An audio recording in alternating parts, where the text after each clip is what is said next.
environment, really bringing a lot of development to that very impoverished province of Zamora.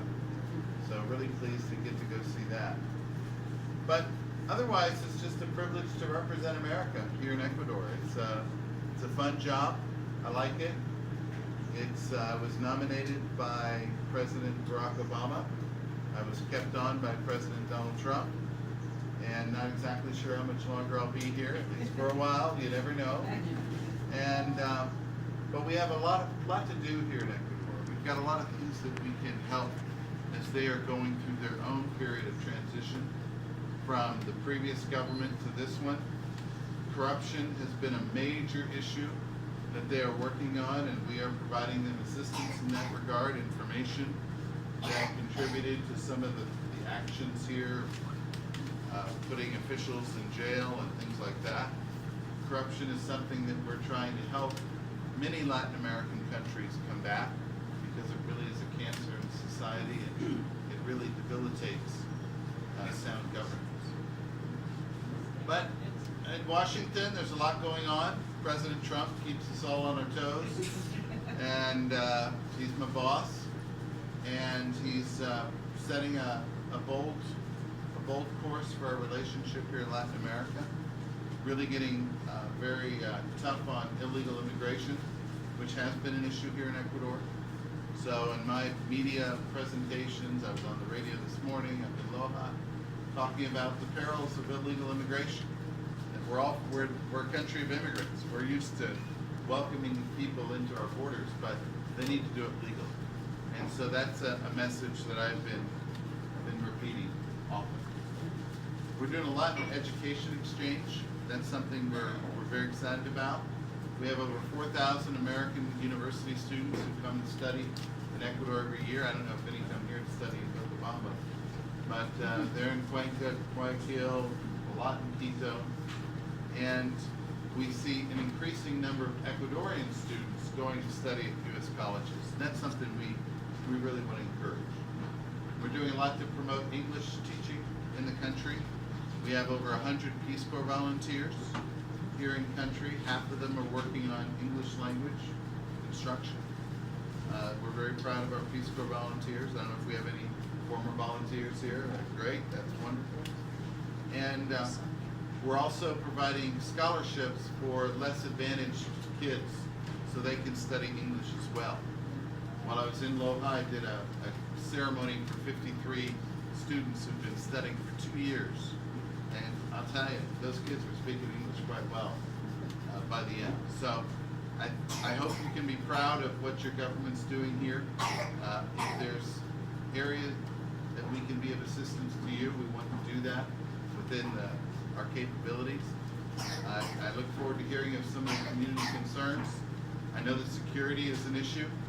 I've heard of some of the recent cases. It's not just in Vilcabamba. We're seeing these cases all over the country. We support the police efforts as best we can, but I'll be interested in hearing your thoughts about that. And just learning about what are the issues being an expatriate here in Vilcabamba. What are some of the issues that come up?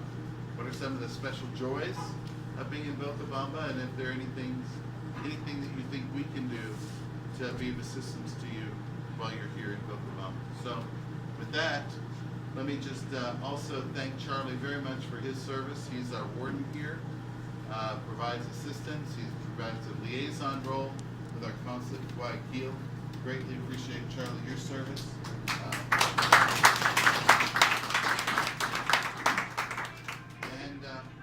With that, I thought I would just open up to questions or comments that people would have. And just again, Charlie, thank you for hosting us here in Charlitos.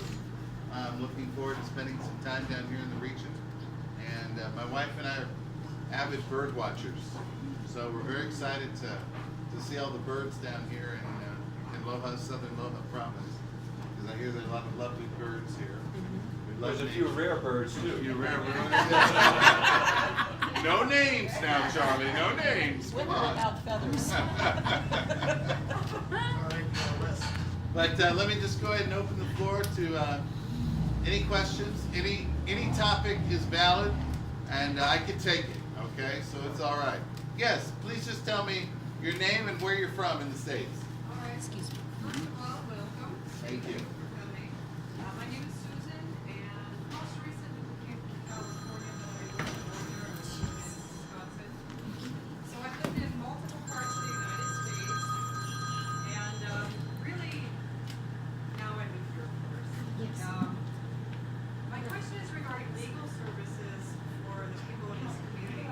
Most of us, I think, don't deal with the embassy, we deal with the consulate in Guayaquil. And I know a lot of people with issues regarding visas, property issues, and I'm wondering if I know that the consulate does not provide legal services, but you will sometimes help people connect with lawyers that you have found to be Yes. decent and who actually can provide the service. And I'm wondering if the consulate has as well looked at the local lawyers and trying to get people funneled through better sources, because a lot of people here are really frustrated with the legal services that they find. There's a lot of lawyers who say they can provide a job. There's a lot of confusion, and the best we can do is just talk with each other, all word of mouth. But really, I think if there was a pivot person for people to deal with, it would be much better. And I'm wondering if you guys have looked into this at all. Yeah, we generally will provide a list of lawyers that have passed a certain amount of review that we think they're worthwhile recommending to the American community. That list is available from our consulate in Guayaquil. I do not know offhand if there are low-held lawyers on this. Ali, can you sort of take notes of the concerns that are raised, and we'll share it with our colleagues in Guayaquil. But certainly that is something that we do. We don't provide the services ourselves because it's a local legal matter that the U.S. government is not responsible for. Yeah, that's what you want, Susan. Yeah. That's what you want. And it's shame was so frequently, Yeah. especially for folks who are trying to get their visas now. Right.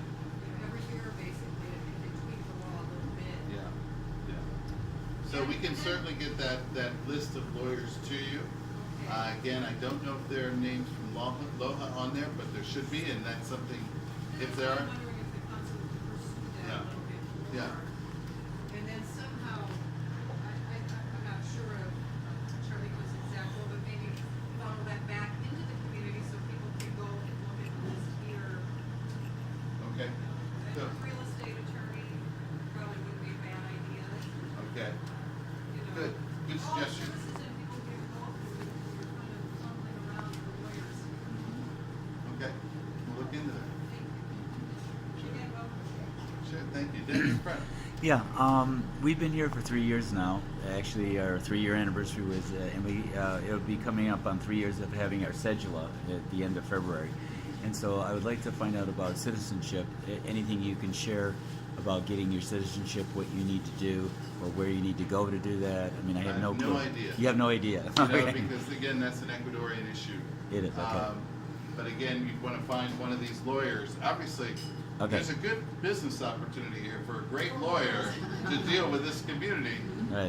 And I imagine there are people here who can assist you with that. Okay.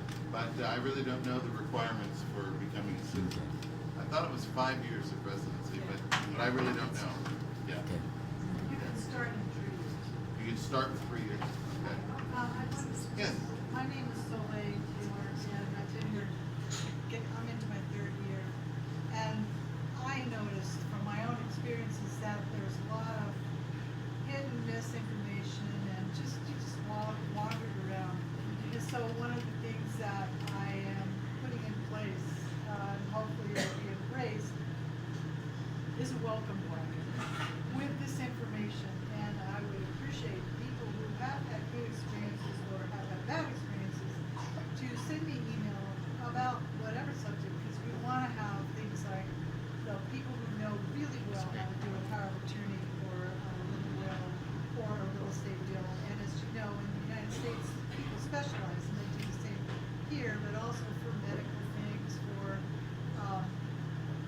any kind of services that we know that are needed and that we're looking for. So I am actually in the process of doing that. So anybody that can send information so we can start compiling it, and then we'll put it back back out there, Well, that'd be great. it'll be a That'd be great. source. It'll be a Welcome wagon would be a wonderful thing in Vilcabamba. You know, we're seeing in other communities, whether Salinas or Cotacachi, certainly in Cuenca, where the international community, and I don't want to just restrict it to Americans, Yeah. the international community is coming up with their own magazines, their own websites, their own way of disseminating information. I don't know if you have that in Vilcabamba. There's Well, that's usually, what I'm gonna do, I'm gonna have That's good. a website, it'll be Yeah. called the Village Center, and it can be replicated in any city that somebody wants to do it. that's great. It should launch in a few more weeks. All right, we'll wait for that. And you've got your folks right here. We're gonna tap into that. Yes, sir. Question. Are you aware that the Philippine wives of American citizens here are being routinely denied visitors and business visas to the U.S.? And they're not even being given real interviews. We've been 4 times to the interviews, or 3 times to the interviews. We're accused of having a 4th one, which we never got. My wife has a spotless record, never even had a parking ticket in her life. She's a 62-year-old retired nurse. She had no desire to escape in the U.S. and then get a job cleaning hotels. We have a business here. We have a home here. We are renting a house. We're renting a business establishment. We're renting a warehouse. We spend a lot of time and money setting all this up. And we also own property and businesses in the U.S. 45% owner. We've been 4 times to the embassy and she's told, you are not qualified to go to the U.S. with your husband because you have no compelling reason to go home. But you have a home here and all your stuff is here, your belongings, your furniture, clients, and you have a business here, you spend a lot of money setting it up. You have a compelling reason to go home. And we have offered, she has gone to the embassy with like 30 pages of documentation. We don't want to see your documentation. Go away.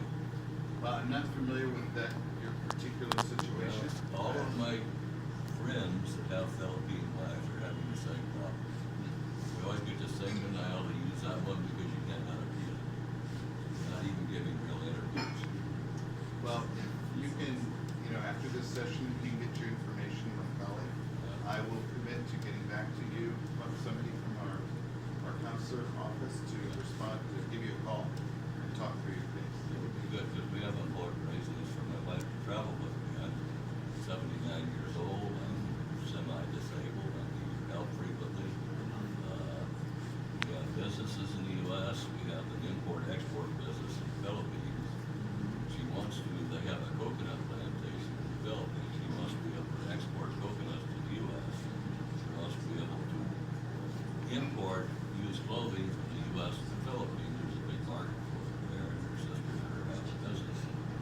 So if you get us your contact information, I'll make sure somebody gets back in touch with you. That would be good, because, you know, our last time around, we never even got an interview. I didn't ask for an appointment because I was not ready to go. And on Friday evening, we get an email at 7 o'clock in the evening saying, you have an interview in Guayaquil at 8 o'clock tomorrow morning.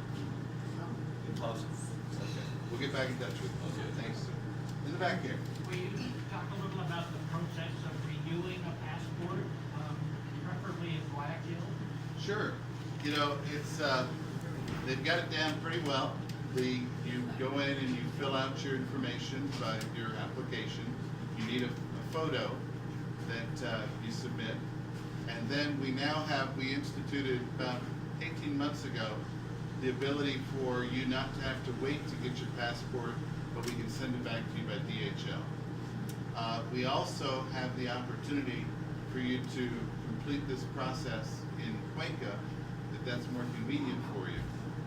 And we send somebody from Guayaquil, I think twice a year or something, and they have set office hours, and so you can submit your application there in Cuenca. Can we find out when those two? Yeah, I think it's in February.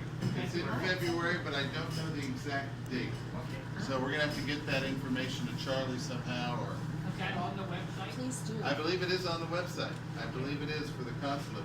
And let me use the opportunity to encourage everybody to sign up for our STEP registration. I don't know how many people have done that, but it's a process where if you register with us, you could then get on an email distribution list where we send this information out regularly. Is anybody here part of that? Well, can I ask a Yeah. question? I did sign up for it, but I don't get any alerts or anything, so I tried to sign up again. And Okay. it said my email was already taken, of course, it was my email. I see. So I don't know if I'm signed up or not, and I don't Okay. get it. All right. We'll look into that. I signed up, I've never had a notification. I never Okay. got alerts. All right. That's good to know. We're gonna May look I into that. add, I am sent various notifications, usually from Guayaquil, and especially about when there's an opportunity in Cuenca to renew passports. And I put them out on the Vilca list and on two Facebook listings. Yeah, that's where I get my information from, definitely, but I Right. should be getting it from them if I'm signed up with them. You know. I don't know from Guayaquil or Quito why it's not coming to you, but anything that's sent to me, I will immediately put out for everyone to see. We get your information on both of this, we just don't get anything directly from them. Right, I understand We're that. not getting into it. Okay. Yes. And I wanted to say from personal experience, go to Cuenca. It's a lot shorter and it's very casual and then you just get it back at DHL in Loja and it was painless. Yeah. Just went Yeah. there 5 o'clock in the morning, got back at 6. The DHL process works very well. Yes. It really does. Yes. Hi. My name's Buddy, I'm from Montecito, which is completely evacuated right now in California. Is that right? Yeah, 7 people died. Yeah. Very sad. In any case, my question is about dual passports.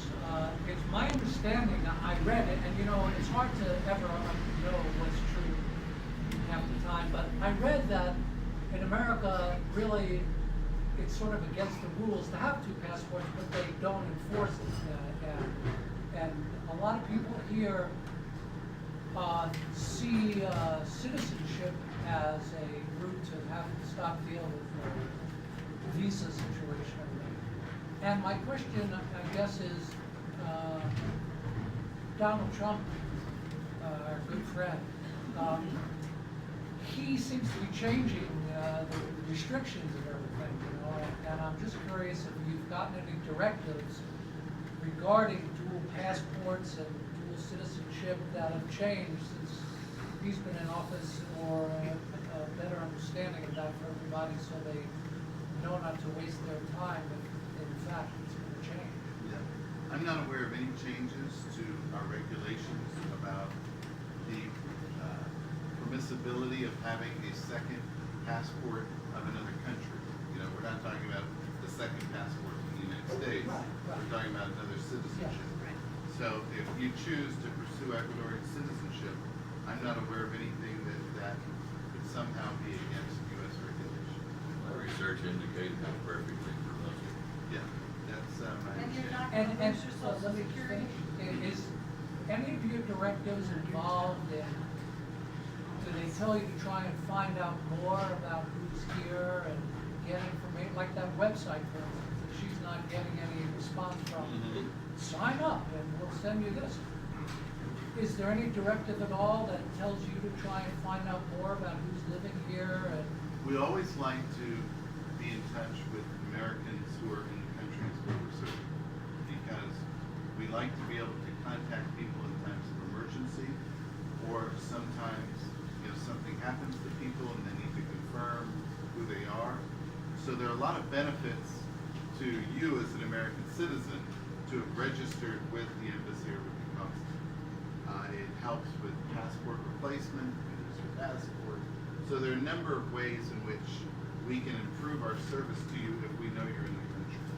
What often happens is people will show up and say they've been living in Ecuador 7 years and we don't know, you know, we've never seen you before. And so that's why we always do encourage people to sign up.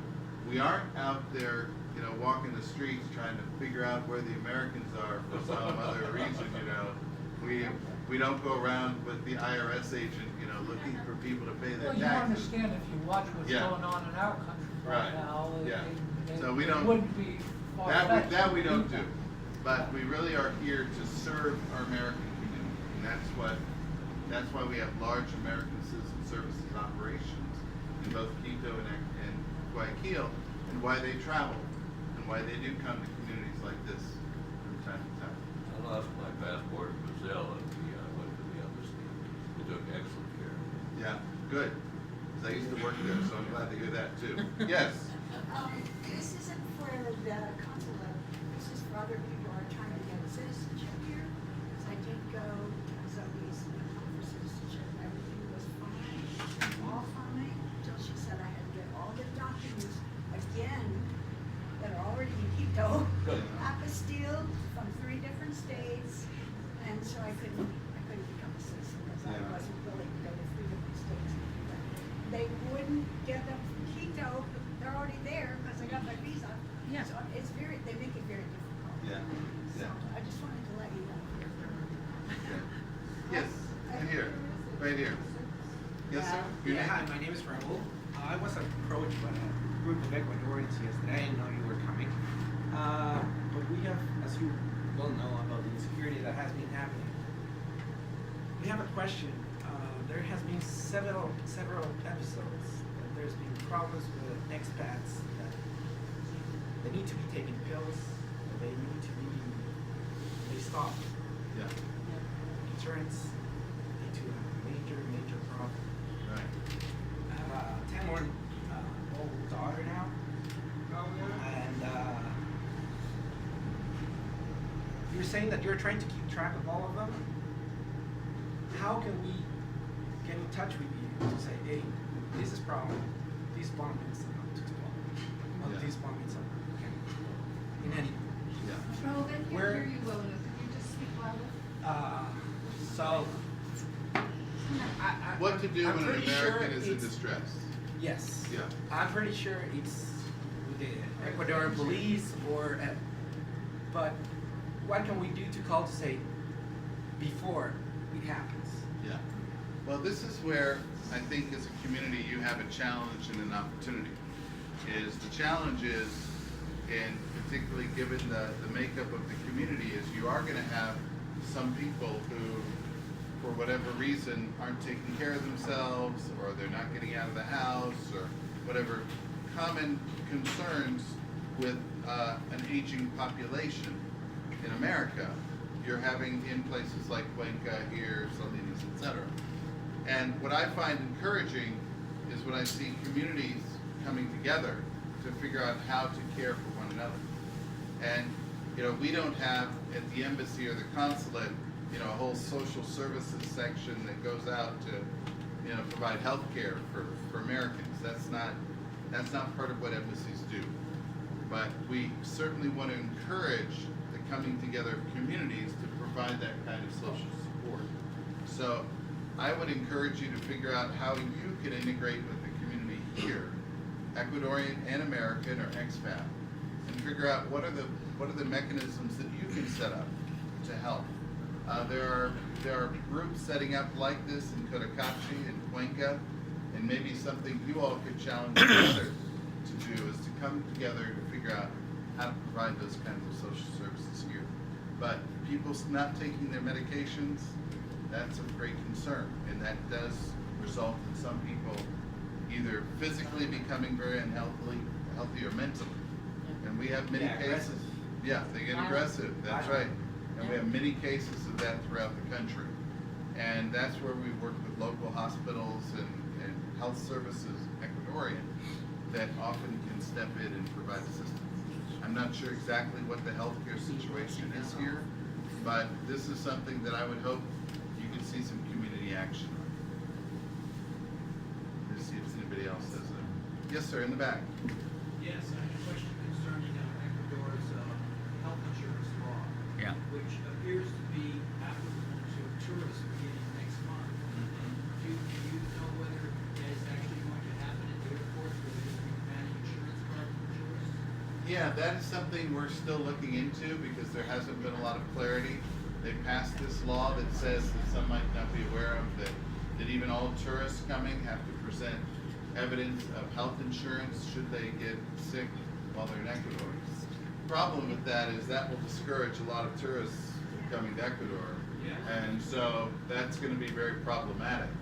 So I think they're still trying to work out themselves what they're going to do with respect to this regulation. I think, you know, somebody had a great idea, they put it down there, they got it passed, and then now they're thinking about what the ramifications are, so they're going to have to come up with a solution.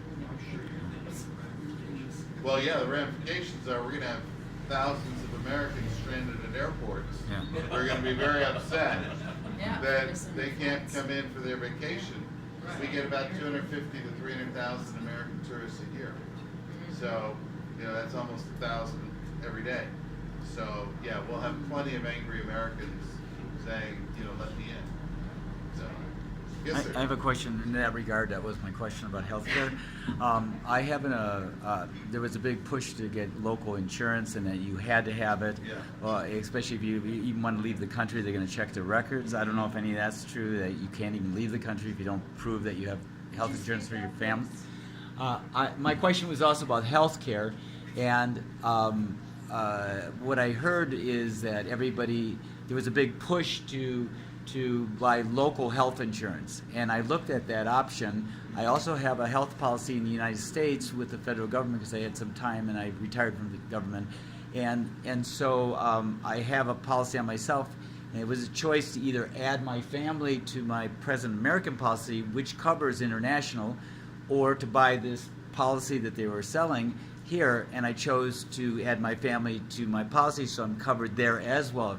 Now my question is, how can the embassy help me in any way to I can get a document from the insurance company that says my family is covered in Ecuador through my American policy? I can probably get that letter. Is there any way the embassy can help me to meet their, which I still don't. I've heard so many different versions of this law. To meet whatever is required of me, so I can leave the country, enter the country. Well, you can leave the country. You're not, Okay, they're not but gonna stop okay, you come from back. leaving. So come back But in. in terms of what the domestic Ecuadorian regulations are, Yeah. it's incumbent on you to meet those regulations.